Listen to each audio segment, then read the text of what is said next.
today for the Joint Service Committee, and this is for information. All right.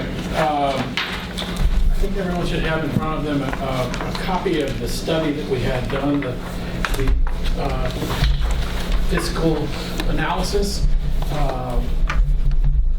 We have received this as a committee and gone through it with our analysts and recognized several different savings.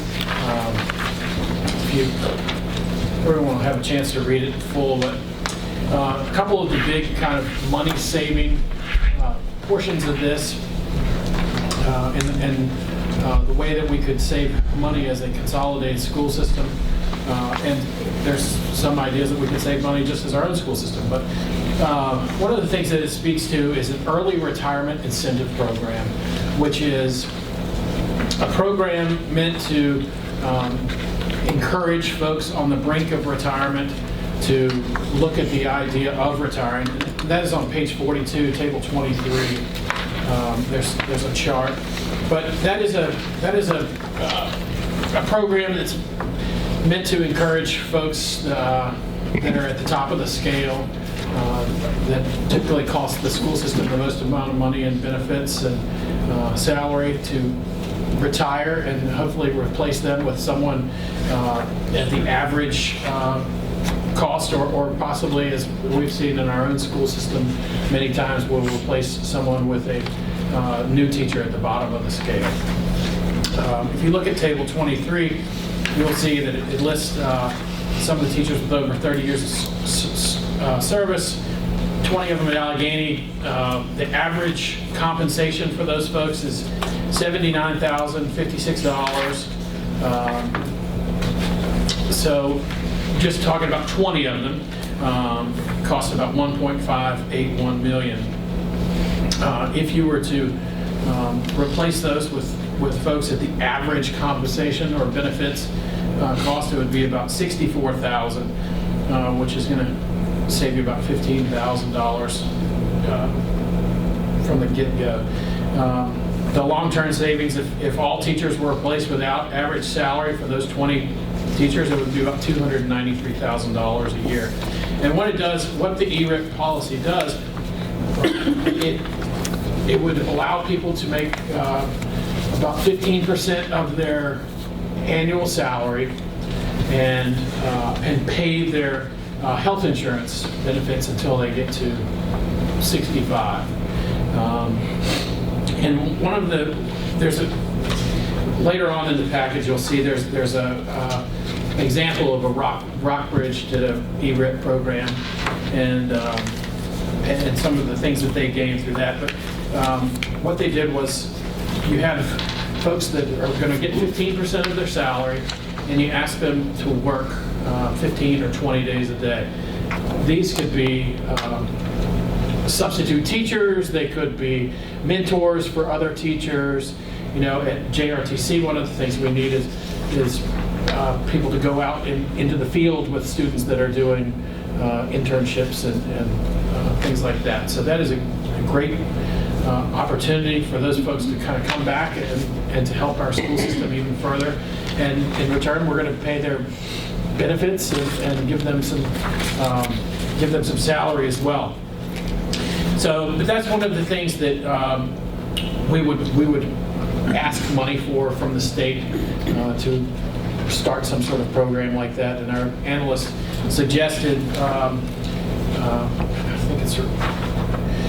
our analyst suggested asking for $500,000 a year towards the ERIP policy from the state for a certain amount of years to kind of help us get lower salaries in there to help not only our bottom line, but also with our salary equalization with Covington. And it would be a program that we would offer in a joint school system. We would offer it, of course, to Covington teachers and to Alleghany teachers as well.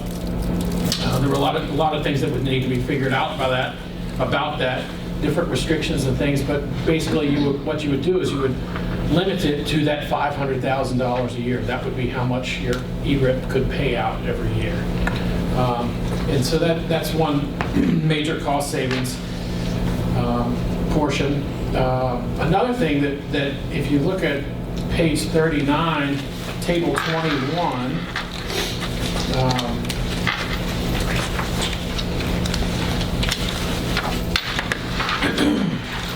our student teacher ratio currently is 10.3 students per teacher, and pupil-teacher ratio. And Covington's is about 12.4. And one of the things that they came up with was the idea if we bumped our number up by one student, we would still be one student less per pupil than what Covington has currently, and we could save 16 positions, totaling about $1 million. Now, it sounds really easy when you have it on paper like this, but eliminating 16 positions and equally getting the per pupil ratio up is a tough thing. But it is something that we could do over time, and we might be only be able to get rid of 4 positions. And I think this is something that they looked at, and Kevin, you can correct me if I'm wrong, but like in the closing of Boiling and Falling, I think the numbers bumped up a little bit when they the per pupil numbers do, and that in putting grades together in certain schools that would help raise the per pupil ratio, the reconfiguration of grades and things like that in schools could help with that. So it's not quite as easy as it sounds, just getting rid of 16 positions, but because we still need to teach all of those classes and have all, but the real thing that everybody's... Craig's got a question. Oh, yes, Craig. Well, yeah, the only thing I'm just knowing looking, and I know we've kind of looked at this before, is you really have to look at the granular level on each grade, right? To make Right. sure, because looking at averages, it kind of gives you a different number. If you look at each grade and actually look at what you're able to do, you may Right. not be able to really hit that. Right, exactly, and that's kind of a tough number to hit. But one of the things that I really appreciate that points out is that we do have a low per pupil We do, ratio, yeah. and we've had people in the past say that we don't. So I think that this kind of puts it in perspective. We've had a lot of people that said, "Oh, Covington has such small classes and such, but we could get rid of 16 positions and still be a little bit lower than they are." I did have a question too about, so was there a discussion with this, but was there any other look at the total number of positions between the two systems? If they combined, would there be reductions with that, you think? Or? They're in central office. In the central office, there definitely is. As far as diving into the curriculum side of things, we haven't really gotten that far into the process. So that was one thing that that could change the per pupil ratio. So, and also, I think a big part of it is building utilization as well. If we put all the students that are in the same grade in the same building, then I think there is an opportunity to possibly get rid of some positions there and things like that. Okay, thanks. Yes, sir. At page 34, table 17 it shows the difference, and this is only taking into account the custodians, secretaries, teachers and counselors, and teacher assistants. There are a couple positions that it does not take into account, and one of them is bus drivers, because there are some different responsibilities for the bus drivers between Covington and Alleghany. Covington's amount of bus drivers is such a nominal number. I think they only have 5 bus drivers total, but one of them is a maintenance person and one of them is a custodian. So those numbers are not going to make a whole lot of difference. And the other thing is cafeteria workers. I think they're very similar in pay, so I don't think the wage difference is going to make a big difference in that. This is basically showing the difference in getting all of our teachers on their scale, and also at the bottom of the scale, some of our teachers, I think it's years 2 through 6, actually make a little bit more than their teachers do. So this is kind of going back and forth, and to get everybody on the same scale, it's basically a $465,000 difference. When a couple of years ago, it was $1 million difference. But that is also an example of why something like the early retirement incentive program works, because the reason it's so much different now is because we've had so many people retire at the top of the scale, and they've been replaced with folks at the bottom of the scale. Fewer teachers too.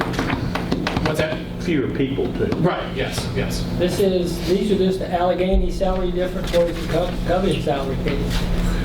It only comes out to about $13,000 difference for as far as getting the Covington people up to the Alleghany scale for those years 1 through 6. And page 37 is a table 19. That is something that would be of great concern to everyone.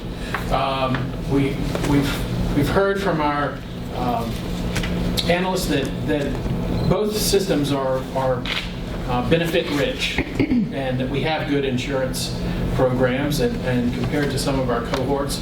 But at the same time, it's always good to have something that's an incentive to get people to want to come out to a rural area like this and have good benefits. So Covington does pay a little bit more on their benefits, and we as a group have all kind of concluded that it would be nice to get our teachers and our faculty up to the same benefits as the Covington folks. We think that would be a great benefit, and also just to equalize things amongst coworkers. So the estimated cost to get everybody on the same plan is $293,820. That would give everybody the same chance, and get everybody paying at the Covington level. There are a few differences between our insurance, and one of them is we offer the Key Advantage 1000, and they don't even offer that. And so they thought that it might be possible that some of their folks would want to come over to get on that a little bit cheaper insurance. And so that's a number that's not figured in there, but that would only subtract from the $293,000. But basically, with that being said, that if you round up the insurance to about $300,000 difference, and the difference in pay is about $500,000 difference. That's $800,000 basically to equalize salary and benefits. And then if we put something in like the early retirement incentive program, if at a rate of about $500,000 a year, about $1.3 million, we could really make a big difference, and we could start that making a difference early on from the get-go. We would like to think that the state will help us out with those numbers for a certain amount of time until we can kind of take them on ourselves. But one of the things is the early retirement, that would start paying off right away because we're using the state's $500,000 to get there. So I think it would be great for all those people that could get a raise to get a raise paid for by the state. We don't have to worry about the governor. So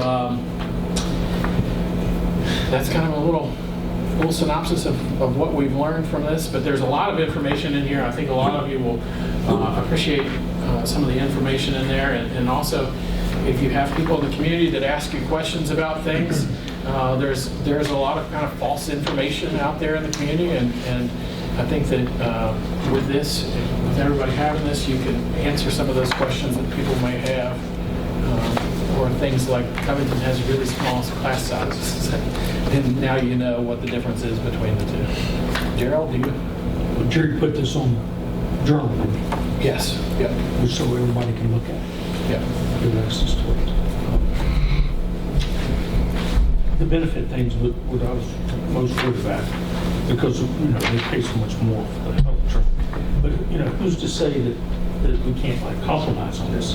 I mean, if the state says I'm only going to give you 1.2 million, then what we have to do then is have to look to maybe getting the benefits down. Ours may be down to either us or maybe split in the middle somewhere so that we can live with that.